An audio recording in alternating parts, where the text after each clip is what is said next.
Merci à toutes et à tous d'avoir choisi la salle Tilleul pour cet atelier sur l'éducation au commerce équitable.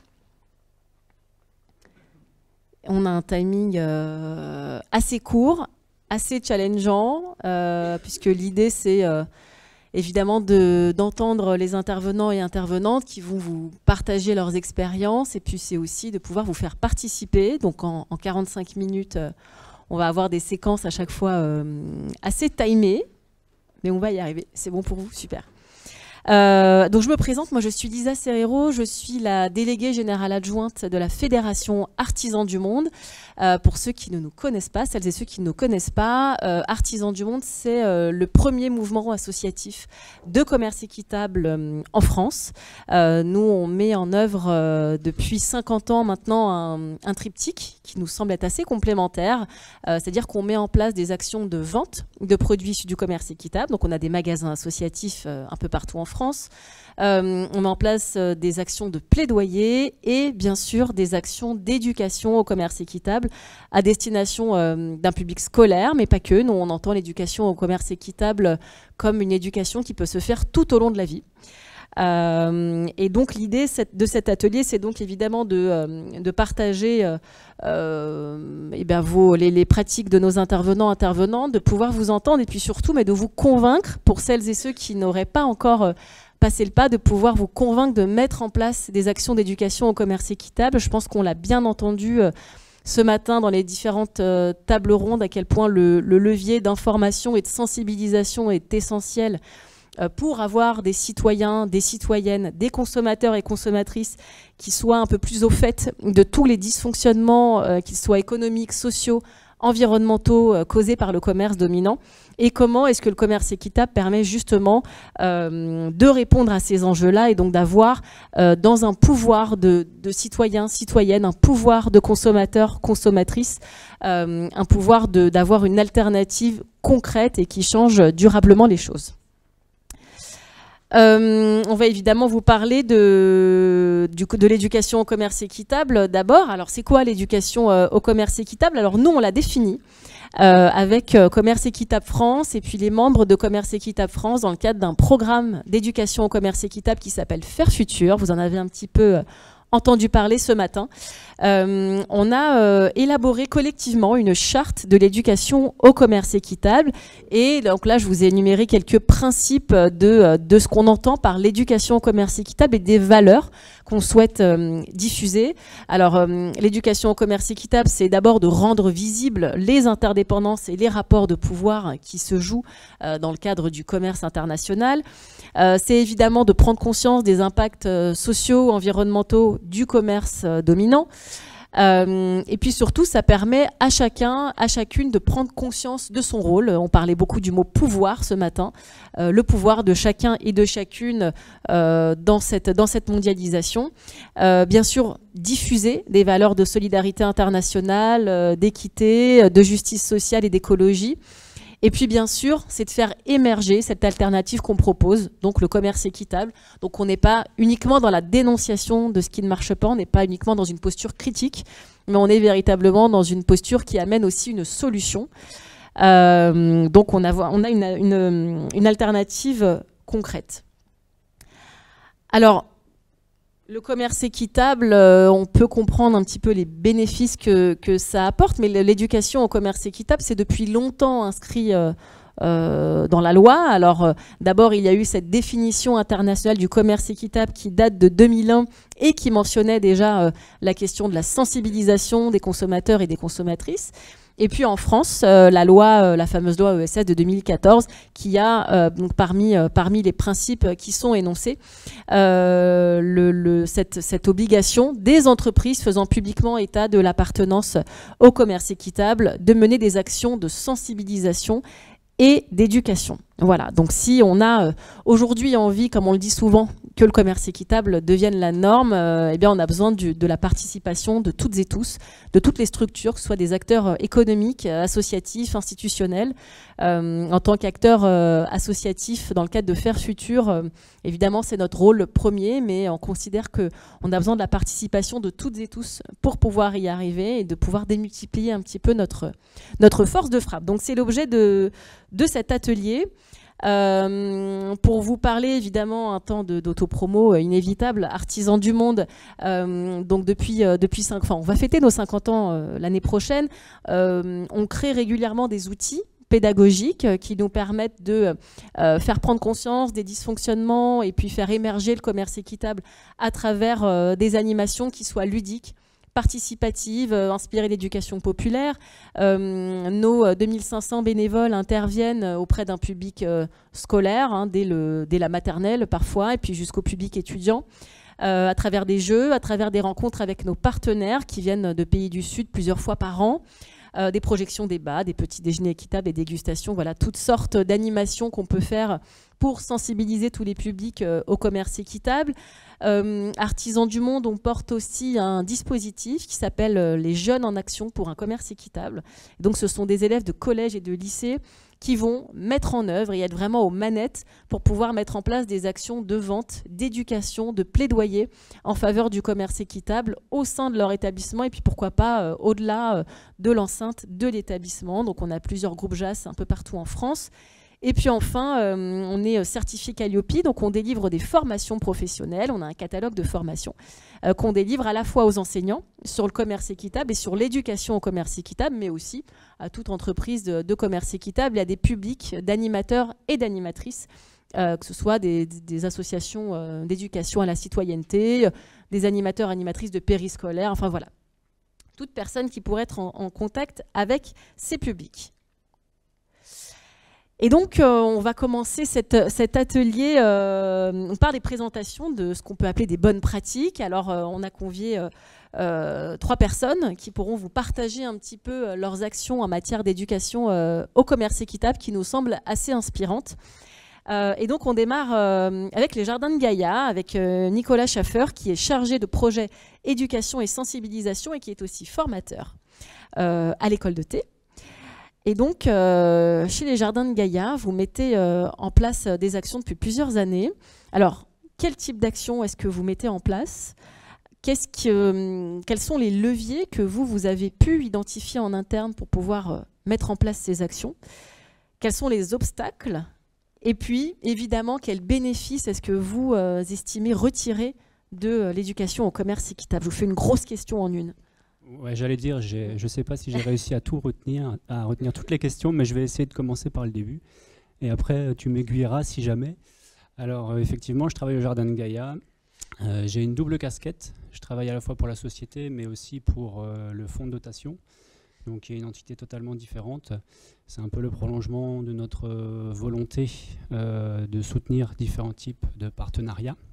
Et dans ce cadre-là, on a mis en place aussi un projet d'éducation au développement durable.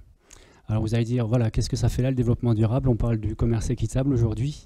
Eh ben, le commerce équitable, ça fait partie intégrante du développement durable. C'est un gros levier social. Et alors, on a essayé de développer ça parce qu'on s'est rendu compte au fil des années que nos actions de sensibilisation au niveau du commerce équitable et de la bio avaient une certaine limite. Notamment voilà, le fait d'aller systématiquement devoir toquer à la porte des établissements pour savoir si on pouvait faire une intervention parce qu'on était volontaire, on avait envie de promouvoir. C'était pas chose aisée. Donc on s'est posé vraiment la question de l'impact en fait. Quel était notre impact sur ce domaine-là, sur la sensibilisation et plus loin encore sur l'éducation et comment est-ce qu'on pouvait remédier. Alors, on a continué à faire ce qu'on fait depuis des années. On a fait des animations au niveau du collège. Notamment, on a un gros partenariat avec le collège de Sundouze à côté de chez nous.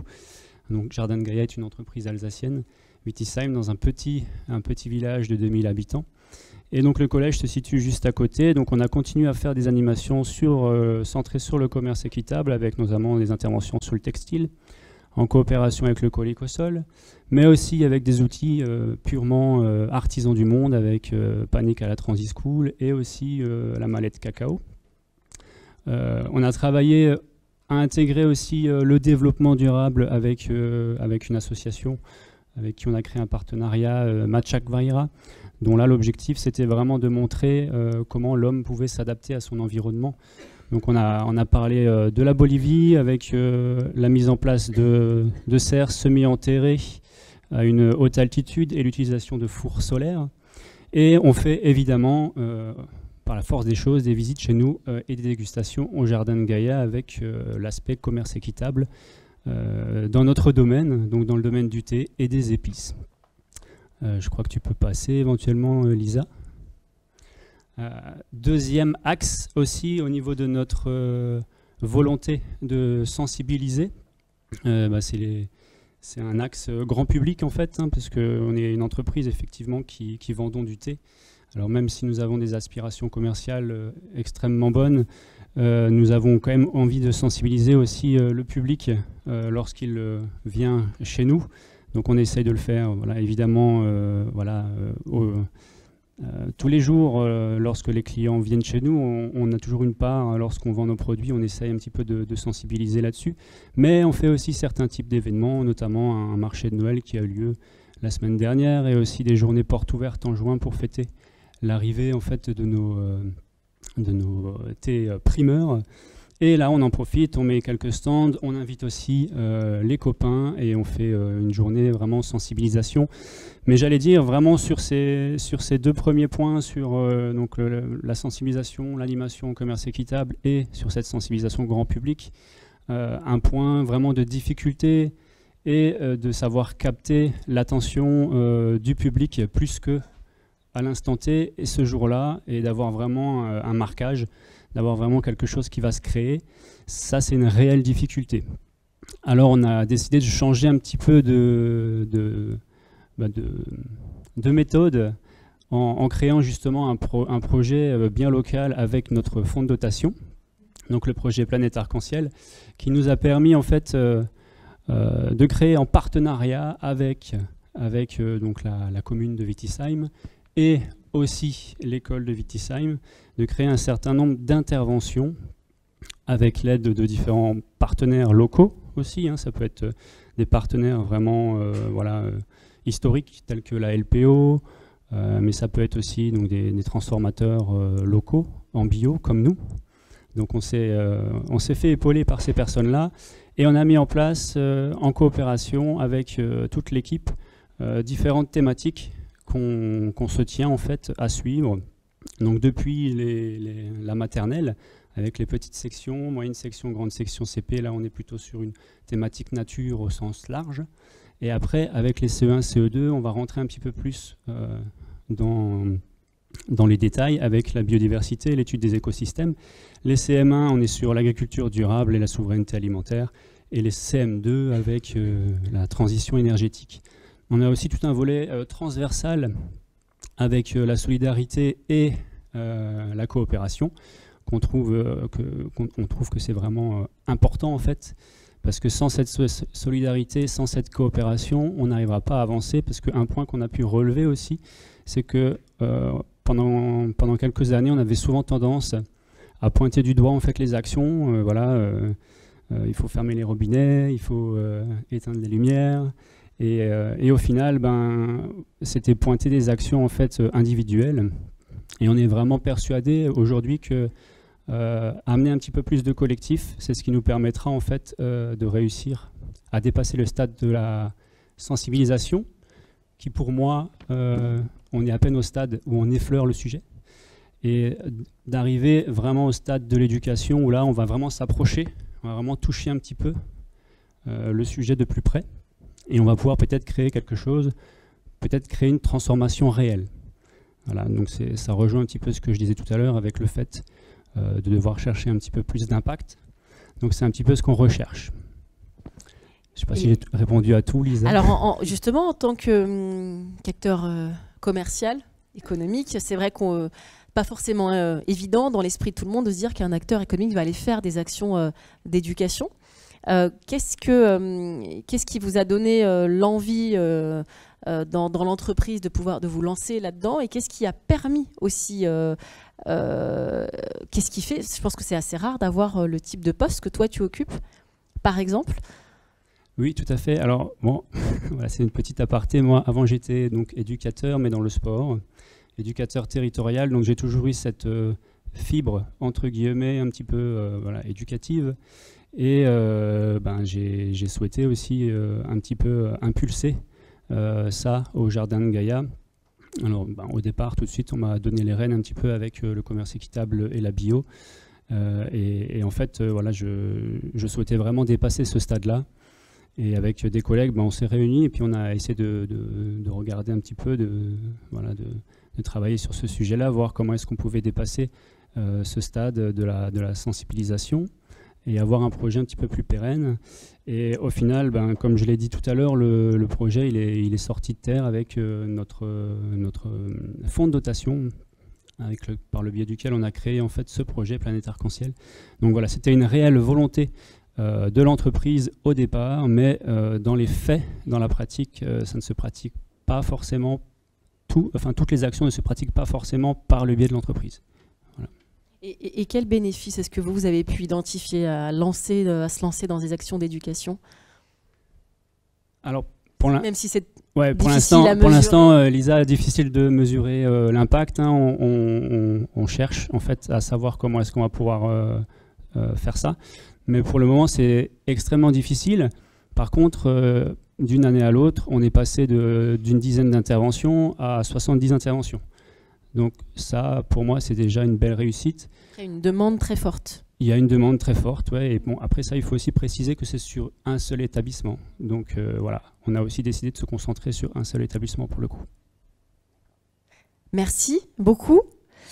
Solène, vous êtes chargée de la communication chez Café Michel Terra Etica, et donc vous menez aussi des actions d'éducation au commerce équitable. Alors même question, plusieurs questions en une. Quelles actions est-ce que vous menez, et puis quels sont les impacts que vous avez pu identifier? Qu'est-ce qui vous a motivé à mettre en place ces actions-là, et qu'est-ce qui vous a permis aussi de les mettre en œuvre? Bonjour à tous, donc je suis Solène Rochard, donc voilà, je m'occupe de la communication de Café Michel Terra Etica. Pour ceux qui ne nous connaissent pas, on est un torréfacteur, artisan torréfacteur à Pessac, à côté de Bordeaux, et on vend nos cafés sous la marque Café Michel et des produits d'épicerie sous la marque Terra Etica dans les magasins bio. J'ai pris deux axes qu'on fait dans notre scope pour sensibiliser autour de nous au commerce équitable. Donc d'abord, il y a permettre aux associations étudiantes de sensibiliser dans leurs établissements, puisque on a de la chance d'avoir des étudiants qui sont prêts qui sont engagés pour le commerce équitable et qui sont prêts à mobiliser autour d'eux et sensibiliser les étudiants, les professeurs de leurs établissements. Et donc, en tant qu'entreprise, on peut se rendre disponible, par exemple, pour intervenir pour des événements qu'ils organisent. On peut aussi mettre à disposition, donc là j'avais mis l'exemple d'Écologique, qui est une association à Sciences Po Bordeaux. On avait mis à disposition des produits pour qu'ils puissent réaliser leurs animations dans les établissements. Je pense qu'il faut se servir de ces étudiants engagés qui peuvent sensibiliser. Et ils ont besoin des entreprises pour les appuyer, même si donc, ils ont tout l'accompagnement de Commerce Équitable France et toutes les associations qui sont autour, mais les entreprises peuvent leur permettre aussi, en donnant des produits ou en accompagnant via des interventions sur leurs projets. Et un deuxième axe qu'on fait chez Café Michel, je peux changer, c'est sensibiliser à travers la visite d'entreprise. Donc ça fait plusieurs années, ça a été mis en place puisqu'on avait beaucoup de demandes de visites d'entreprise. Donc on ne fait pas de visites régulières, c'est vraiment assez exceptionnel. Mais on a beaucoup de demandes et on a fait un partenariat avec la ville de Pessac, où est situé notre atelier, pour inscrire 3 visites par an pour l'instant dans l'agenda culturel, donc qui est transmis à toutes les personnes de la ville et qui peuvent s'inscrire pour venir visiter l'atelier.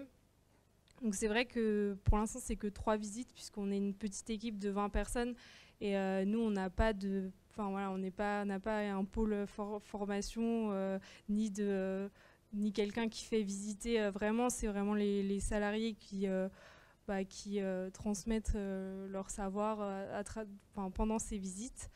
Et en fait, c'est des visites qui ne sont pas vraiment inscrites. On ne les déclare pas comme des visites qui vont parler du commerce équitable.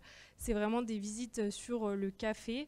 Donc des fois ça s'inscrit par exemple à l'occasion de la quinzaine du commerce équitable, mais voilà, les gens qui viennent visiter sont pas forcément sensibilisés, parfois ne connaissent pas du tout le commerce équitable et on va leur parler pour vous expliquer un peu. La visite commence par une petite présentation de notre scope et on va parler au début du parcours du café, mais donc le début chez le producteur et notamment comment il est acheté auprès des producteurs, le cours du café en bourse, etc. Et par ce biais-là, on va informer les gens de l'importance du commerce équitable et toutes les valeurs du commerce équitable, pourquoi notre scope a choisi de vendre avec les labels de commerce équitable, qu'on leur montre, parce que je pense que c'est important qu'ils les aient en tête. Et ensuite, il y a la visite de l'atelier qui est beaucoup plus technique. Puis, on fait aussi donc, des ateliers de dégustation de café où là, c'est pareil, on va pas vraiment parler de commerce équitable avec les grandes lignes, mais ça va être plus introduire via le café, donc sur la dégustation, les terroirs, d'où viennent nos cafés et pourquoi c'est important le commerce équitable pour avoir un café de qualité, pour travailler avec l'agroécologie, comment ça peut permettre aux producteurs de soit se lancer dans l'agroécologie ou de continuer leur pratique tout en étant rémunérés correctement. Et on ne mesure pas vraiment non plus l'impact puisqu'on n'a pas de retour. Est-ce que les gens ont vraiment est-ce qu'après cette visite, ils vont acheter des produits issus du commerce équitable? Je ne sais pas. Mais en tout cas, je pense que ça permet, pour ceux qui ne connaissent pas du tout, déjà, ça permet de leur apprendre, de leur faire comprendre ce que c'est et pourquoi c'est important. Et je pense qu'au fur et à mesure que ça se démocratise, peut-être que voilà, les gens en sauront plus.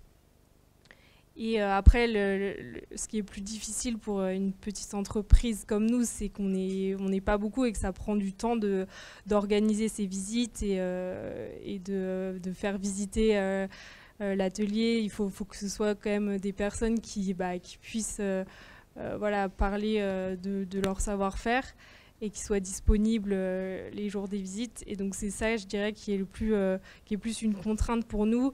Et qui limite le nombre de visites ou de demandes même auprès des associations étudiantes. Parfois, on a beaucoup de demandes et on ne peut pas répondre favorablement à toutes ces demandes. Donc voilà, mais on compte continuer ces visites, peut-être revoir les formats, permettre aussi à former aussi les salariés pour qu'ils puissent eux-mêmes parler de ce qu'ils font, parce que parfois c'est eux qui en parlent au mieux. Mais voilà, c'est ce qu'on fait, en tout cas chez Café Michel Terretica. Merci beaucoup, Solène. Et donc, on voit en tout cas qu'il y a à la fois plusieurs publics qui peuvent être touchés par ces actions d'éducation au commerce équitable et puis par différentes manières. Alors, c'est vrai que tout le monde n'a pas une structure pour pouvoir accueillir et faire visiter évidemment ces lieux, mais en tout cas on voit qu'en se déplaçant aussi dans les établissements scolaires et universitaires ou en distribuant aussi des produits, en faisant des dons de produits, ça peut aussi être un levier. Ariel, toi, tu es la responsable éducation à Commerce Équitable France. Tu coordonnes le programme d'éducation au commerce équitable Faire Futur, donc qui est composé de plusieurs membres associatifs de Commerce Équitable France, donc programme qui touche en priorité les moins de 30 ans. Qu'est-ce que la participation d'acteurs, notamment économiques, peut permettre aux acteurs associatifs qui composent Faire Futur dans le cadre de l'éducation au commerce équitable? Merci beaucoup, Lisa. Oui, alors je ne vais pas représenter Faire Futur, on en a déjà parlé plusieurs fois. On a aussi le stand si jamais vous voulez en savoir plus. Mais du coup, avant de revenir un petit peu plus sur les opportunités, je voulais revenir en détail sur le type d'interaction qu'on cherche à faciliter en tant que Commerce Équitable France entre les acteurs économiques du secteur et le monde de l'éducation. Donc voir un petit peu, vous présenter un petit peu quelques pistes de connexion qu'on essaie de mettre en place dans le cadre de Faire Futur. Donc un des premiers leviers, un des premiers moteurs, c'est la communauté éducative Faire Futur que nous venons de relancer là cet automne, qui permet de mieux mettre en contact les entreprises de commerce équitable et les établissements scolaires. Alors, je vous ai donné quelques petits exemples rapides, mais ça passe par exemple par le fait d'identifier des besoins au sein des entreprises, par exemple de communication, de marketing, ou, voilà, de différents types, et de pouvoir les articuler avec des IUT pour mettre en place des projets tutorés. Voilà, concrètement, c'est une action mise en place dans le cadre de cette communauté, de pouvoir mieux diffuser des offres de recrutement, voilà, de stages, d'alternance, de premier emploi auprès de nos partenaires éducatifs. Également, donc on en a parlé, mais un certain nombre d'acteurs économiques font des interventions en milieu scolaire, et donc à la fois de pouvoir les solliciter pour intervenir sur une thématique spécifique, sur une filière en particulier, quand une demande vient d'un de nos partenaires éducatifs, d'un établissement scolaire, et de valoriser ce qui est déjà fait. Là encore, juste de mettre en valeur les interventions qui existent et qui sont nombreuses, notamment en université. Et bien sûr, dans le cadre de Faire Futur, on propose de nombreux outils éducatifs, voilà, des outils pédagogiques, des animations, des jeux, des formations également sur l'éducation au commerce équitable. Donc, tout ça est aussi facilité et mise à la disposition des entreprises promouvant le commerce équitable. Donc voilà, un petit peu quelques exemples pratiques dans le cadre de cette communauté éducative. Un autre exemple que j'avais envie de mettre un peu en valeur dans le cadre de Faire Futur, c'est le dispositif Coup de pouce. Ça va faire écho un petit peu à ce que mes co-panélistes ont évoqué. Mais dans le cadre de la première phase de Faire Futur, nous avions lancé un dispositif Coup de pouce. Donc c'était un appel à projet qui permettait de soutenir des initiatives de terrain en faveur du commerce équitable. Et la collaboration avec les acteurs économiques avait été notamment d'abonder sur ce fonds via le fonds de dotation de Biocop, pour ne pas les nommer. Et ça avait permis vraiment de démultiplier la portée de ce dispositif. Et c'est quelque chose qu'on va essayer de relancer à l'année qui vient, 2024. Voilà, quelques exemples très concrets. Et pour revenir, donc je fais un pas de côté pour réfléchir un petit peu, pourquoi est-ce qu'on pense qu'il est important de développer ces partenariats, d'avoir à la fois des actions éducatives menées avec les acteurs associatifs, bien sûr, mais aussi d'impliquer les acteurs économiques. D'abord parce que c'est une excellente façon de donner des débouchés pour les jeunes, donc des débouchés professionnels. Je parle beaucoup des étudiants et pour cause, ça permet de répondre à une attente en termes de beaucoup de jeunes, d'avoir des métiers qui répondent à leurs demandes d'éthique, à leur quête de sens. Et donc, du coup, de faciliter ces interactions avec des entreprises de commerce équitable, ça répond bien à ces attentes-là. On a bien sûr, on partage complètement la vision qui a été évoquée plus tôt, du fait qu'il est nécessaire d'avoir de multiples relais, donc que les entreprises peuvent se faire le relais des valeurs du commerce équitable, peuvent être des relais en termes de sensibilisation et d'éducation auprès du grand public, auprès des citoyens de façon générale.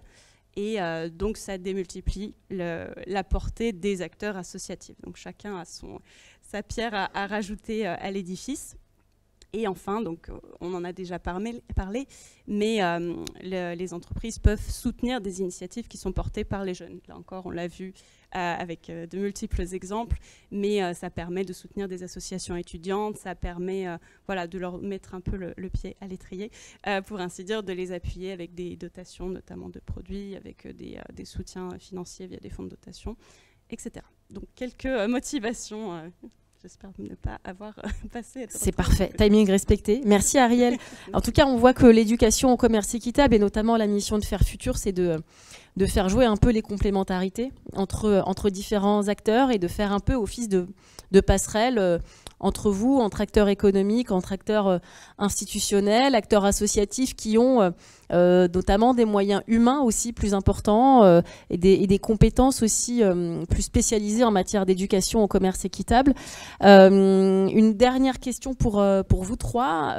Si vous deviez identifier peut-être un levier de changement qui permettrait d'étendre l'éducation au commerce équitable, notamment chez les acteurs économiques, quels seraient vos besoins, est-ce que vous auriez des propositions à faire et qu'on pourrait relayer?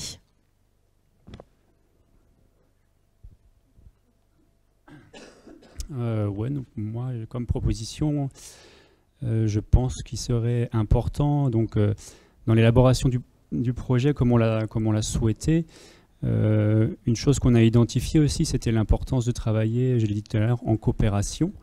Et je pense qu'une chose importante, c'est d'actionner le levier en fait, institutionnel, dans le sens où rentrer, faire corps, épouser en fait, l'éducation et aller chercher la transversalité avec les programmes scolaires et donc l'éducation au développement durable. Ça ne peut se faire sans intégrer en fait, justement les collectivités et les écoles.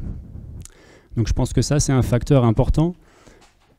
C'est peut-être que, avant de vouloir venir sensibiliser, éduquer avec ce qu'on a envie de donner et ce qu'on a au fond de nous, donc notamment le commerce équitable, je pense qu'il faudrait peut-être d'abord veiller à épouser en fait, le système pour pouvoir mieux intégrer les choses en fait, dans l'éducation et la rendre plus pérenne en fait, dans le futur. Voilà. Merci Nicolas. En tant qu'acteur économique, je pense que c'est important d'aujourd'hui de sensibiliser même au sein des entreprises, puisque de plus en plus d'entreprises apposent sur leurs produits un label de commerce équitable, et des fois c'est des grandes entreprises, et je pense que ça peut être aussi important de sensibiliser les salariés de ces mêmes entreprises, qui puissent aussi à leur tour sensibiliser leurs proches autour d'eux, puisque même si on travaille, donc ça dépend de la taille de l'entreprise, mais même si on travaille dans une entreprise qui vend des produits de commerce équitable, on n'est pas forcément, on ne sait pas forcément ce que c'est, surtout quand on vient d'arriver dans l'entreprise. Donc ça peut être, c'est aux entreprises aussi de former, je pense, leurs salariés. Et que après les salariés puissent transmettre, notamment par exemple, comme je l'ai expliqué, par des visites d'entreprise qui effectivement, je ne l'ai pas précisé, mais ne sont pas forcément la même cible que ce qu'on entend habituellement par éducation. Nous, on a vraiment les personnes qui viennent visiter notre entreprise, c'est la plupart des retraités, mais qui connaissent pas forcément le commerce équitable. Donc voilà, je pense que c'est important d'élargir à tout le monde cette sensibilisation, et ne pas faire que apposer un label de commerce équitable, mais vraiment de sensibiliser les pratiques et à quoi ça correspond. Merci. Et très brièvement, je reprends ma casquette collective du coup. Pour moi, je mettrais en valeur l'importance des espaces de dialogue entre acteurs associatifs et économiques, et l'importance pour chaque catégorie d'acteurs vraiment de se rencontrer, de développer des collaborations ensemble, d'investir ces zones de dialogue. Merci Ariel. Et maintenant, ça va être à vous de bosser, mais sur un temps très court. Vous avez sur vos genoux, normalement, ou à côté de vous, ou peut-être encore sous vos fesses, mais normalement sur vos genoux. Alors, à la fois un petit papier, donc le plus petit des deux que vous verrez, qui liste un petit peu des idées d'action d'EduCommerce équitable. Alors ça, c'est un document qu'on vous invite à conserver, à relire et pourquoi pas à faire circuler auprès de vos équipes.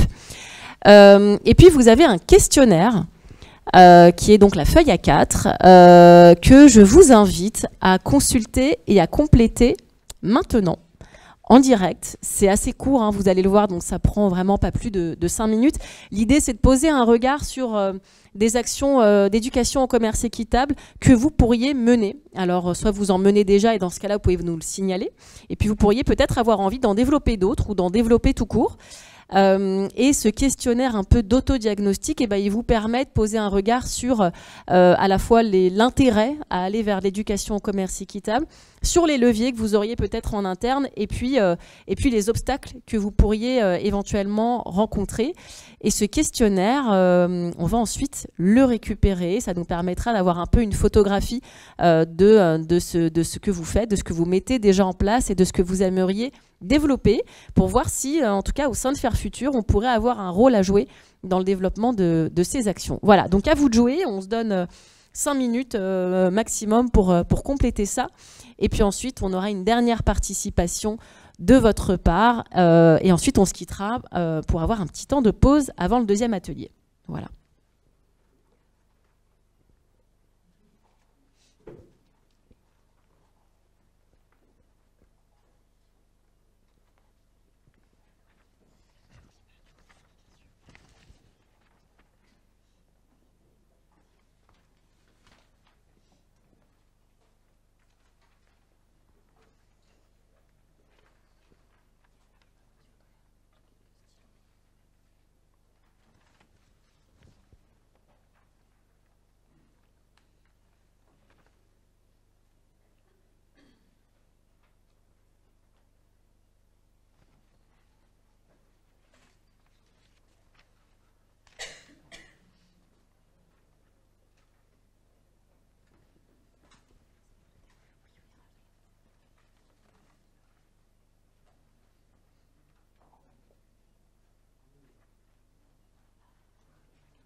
Est-ce que c'est... Je vois pas mal de monde sur la dernière question. On se laisse encore une petite minute peut-être. Et ensuite, je vous inviterai à laisser le questionnaire sur votre chaise. Ça nous permettra de le récupérer et puis de consulter vos réponses, d'avoir une meilleure idée de ce qui se fait déjà et de ce que vous aimeriez mettre en place. Donc ce sera assez précieux pour nous dans le consortium de Faire Futur. Et alors une dernière participation de votre part avant qu'on se quitte, on aimerait vous demander de vous engager en prenant la parole, en levant la main, en faveur d'une action que vous pourriez mettre en place à court terme, alors disons dans les 6 prochains mois, une action que vous vous engagez à mettre en place pour pouvoir mettre en œuvre progressivement une action de commerce équitable. Ça peut être une action qui a été listée, ça peut être une action qui a pu vous inspirer l'intervention des intervenants et intervenantes. Voilà. Qu'est-ce que... donc ce serait vraiment un jalon en faveur de la mise en place d'actions d'éducation au commerce équitable qui pourrait arriver dans 1 an, dans 2 ans, mais en tout cas, quel serait pour vous le premier jalon que vous vous engagez à mettre en place dans les 6 prochains mois pour pouvoir embarquer votre structure. Et là, je vous invite tout simplement à lever la main pour prendre la parole. Qui veut bien se lancer? Oui.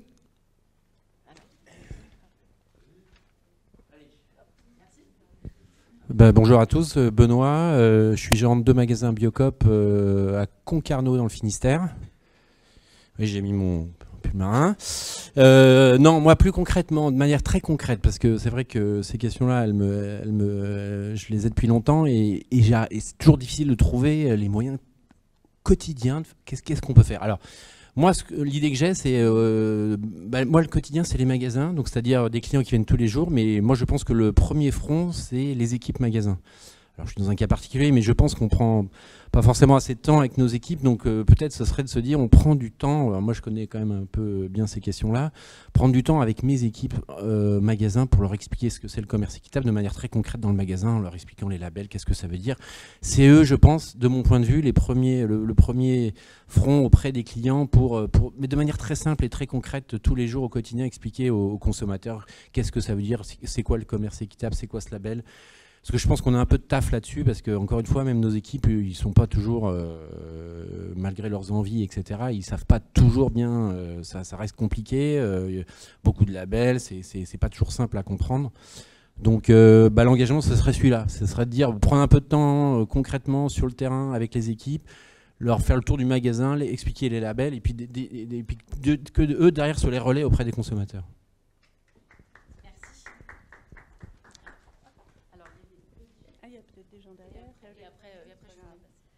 Bonjour à tous, Claudie Ravel de Guayapi. En tant qu'expert, commerce équitable est expert avec Faire Futur sur le commerce équitable. Serait-il possible finalement de démontrer et de travailler sur ça, sur l'objectif final, bien sûr avec les démarches de progrès et les étapes à passer, sur un environnemental bien plus abouti que ce qu'on a pu voir sur le bio de base, qui est une première étape, pour qu'on puisse avoir finalement une possibilité de voir un monde vraiment meilleur. C'est-à-dire environnemental, le plus abouti, ce sont les forêts analogues, la biodiversité, les produits des jardins forestiers, avec des experts qui existent et qu'on connaît. Et on est actifs et engagés dans le commerce équitable, nous-mêmes, chez Guayapi par exemple. C'est ça, spécifiquement en faisant justement des outils pédagogiques qu'on a déjà fait en partenariat, et en éduquant, en faisant des réunions, comme la Cité Jardin de Gaïa également, sur des lieux, on le fait dans des institutions, dans des écoles, dans des universités, etc. Le plus largement possible, et justement, oui, chez les jeunes, Sciences Po, etc., qui le font déjà, mais toutes les autres universités, avec des outils qui doivent finalement générer en fait une connaissance plus aboutie quand même.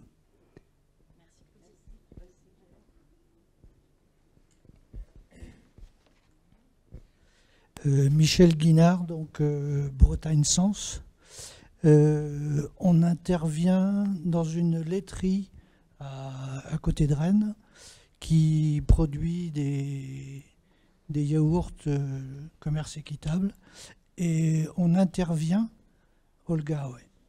Et on intervient donc, et je rejoins ce que disait la personne de Biocop à Concarneau, on intervient auprès des salariés et on s'aperçoit que les salariés de l'entreprise, Olga, ne savent pas, ne connaissent pas les produits du commerce équitable.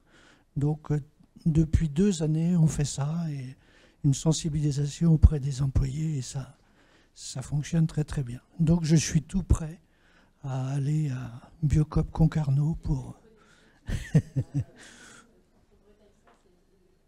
C'est possible. Il y avait quelqu'un d'autre, non ? Il y avait quelqu'un d'autre ? Vous aviez levé ici. Oui, Laurence Foréon, agence bio. Donc l'année prochaine, on entreprend 2 actions éducatives, en fait, à destination du grand public, le Tour de France bio. Donc je pense qu'on peut développer un volet commerce équitable, peut-être plus qu'on a prévu de le faire. Et puis on a obtenu des promesses de financement pour un jeu éducatif, donc un serious game à développer dans les écoles.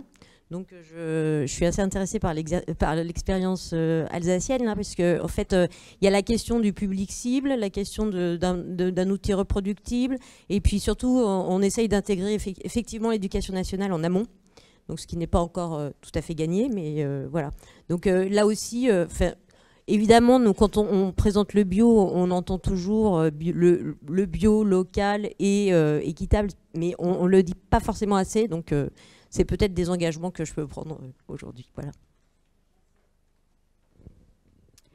Donc je suis Gülseren Verusteltoun, je coordonne le programme alimentaire et le festival de films documentaires du même nom au CFSI. Donc ce n'est pas un engagement ferme puisque je dépends un peu de vous tous. Mais j'aimerais bien, comme chaque année, avoir un film dans la sélection de films qui parle du commerce équitable.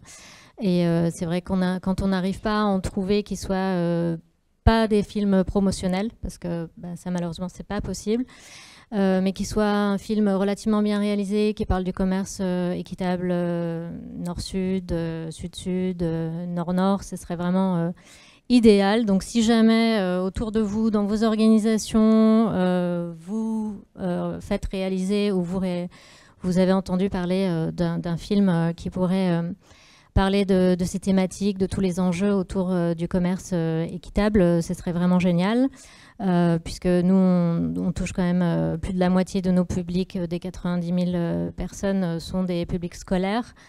Donc ça permettrait notamment de pouvoir sensibiliser ces jeunes-là. Et l'autre engagement qui sera peut-être plus facile, si effectivement il y a des ressources, des jeux qui sont créés, on a aussi la plateforme alimentaire.org sur laquelle on trouve beaucoup d'outils et on peut les mettre à disposition de tous. Donc n'hésitez pas. Et pour les films, je précise que si jamais vous en avez, c'est maintenant, parce que la sélection s'arrête fin janvier, tout début février pour l'année prochaine. Documentaire. Oui, documentaire. Merci. Merci. Pierre Galarno, je suis adjoint à la ville de Périgny. Périgny, c'est une ville de 9 000 habitants dans la banlieue de La Rochelle. Périgny a été labellisé territoire de commerce équitable il y a 2 ans. Dans le cadre des objectifs que nous étions assignés pour ce label, nous avons donc initié des actions de sensibilisation en direction des CM2 dans un premier temps, CM1, CM2. Donc le premier engagement que je souhaite prendre avec les bénévoles d'Artisans du Monde, puisque c'est eux qui portent en fait, compte tenu de leur agrément, cette action, ce serait de passer de la sensibilisation à la mise en mouvement des primaires, donc des CM1 et CM2. Le deuxième engagement, puisqu'on a touché maintenant les primaires, nous arrivons au collège et nous arrivons au lycée. Et donc l'idée là, c'est de faire vivre, de créer un premier réseau de JAS dans un lycée et après dans un collège, puisqu'il y a un ordre de contact qui est déjà priorisé. Donc j'en ai parlé avec Ariel, il faut maintenant que j'en parle avec votre collègue d'Artisans du Monde, mais je pense que c'est en bonne voie.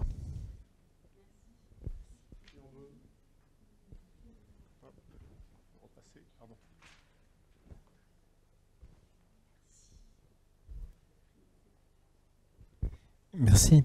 Je suis Christophe Baucher de l'ONG Agronomes et Vétérinaires sans frontières.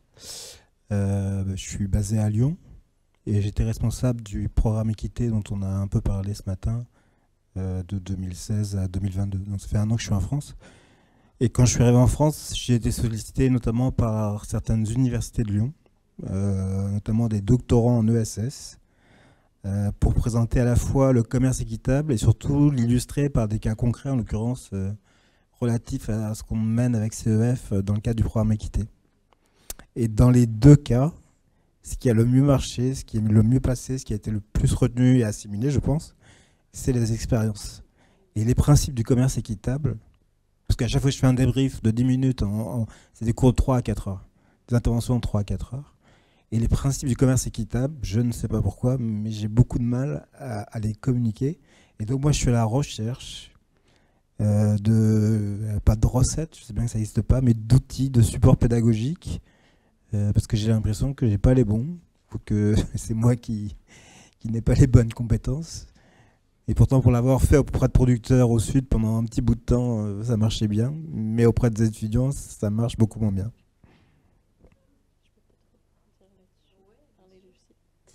Alors, je rebondis rapidement là-dessus pour juste rappeler qu'on a...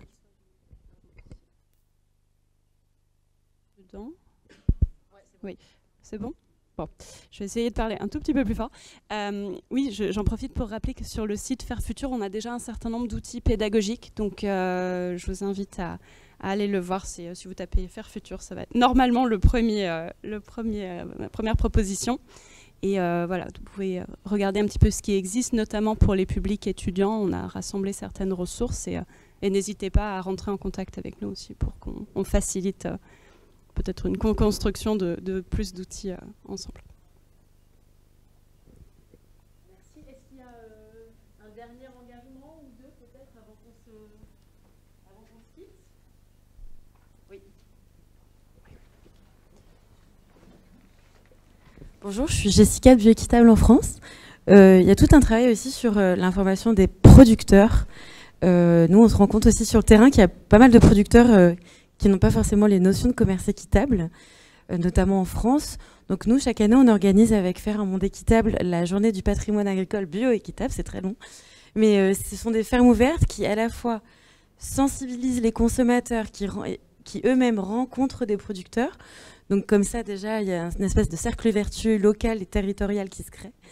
Et donc je me suis engagée auprès d'Estelle à lui fournir un répertoire de producteurs qui pourraient en local intervenir dans des écoles pour expliquer le commerce équitable nord-nord, parce que autant le nord-sud, je crois qu'il est à peu près compris par les consommateurs, le nord-nord, c'est assez complexe. Et dans le cadre de la quinzaine, j'avais fait ça l'année dernière, mais je m'engage à le refaire. J'étais intervenue dans 4 magasins Biocoop en Bretagne. Je suis bretonne, donc voilà, j'interviens dans mon périmètre. Et la Bretagne est quand même assez grande. Et donc, j'étais allée avec la personne de chez Biocoop en posant une question. Est-ce que vous connaissez ce label? Mais en fait, on s'en foutait. C'était un peu pour parler du commerce équitable. Et pourtant, on est quand même sur un public plutôt averti, Biocoop, commerce équitable, agriculture bio. Et en fait, le commerce équitable nord-nord, ils connaissent pas du tout, quoi. Banane, sucre, chocolat, c'est OK. Mais le reste, non. Donc, il y a quand même toute une espèce de pédagogie, d'éducation. Et je crois qu'il faudrait rendre aussi le langage accessible. Parce que c'est assez complexe à comprendre, je pense, les coûts de production, etc., pour ceux qui ne sont pas dans ce milieu. Donc, peut-être travailler un langage commun, qu'on pourrait tous se partager, tous parler le même langage, pour tous œuvrer dans la même direction. Ce serait peut-être bien. Voilà. Merci beaucoup. On va s'arrêter là. Je pense qu'on a pour le coup exposé le timing. Merci en tout cas pour vos participations.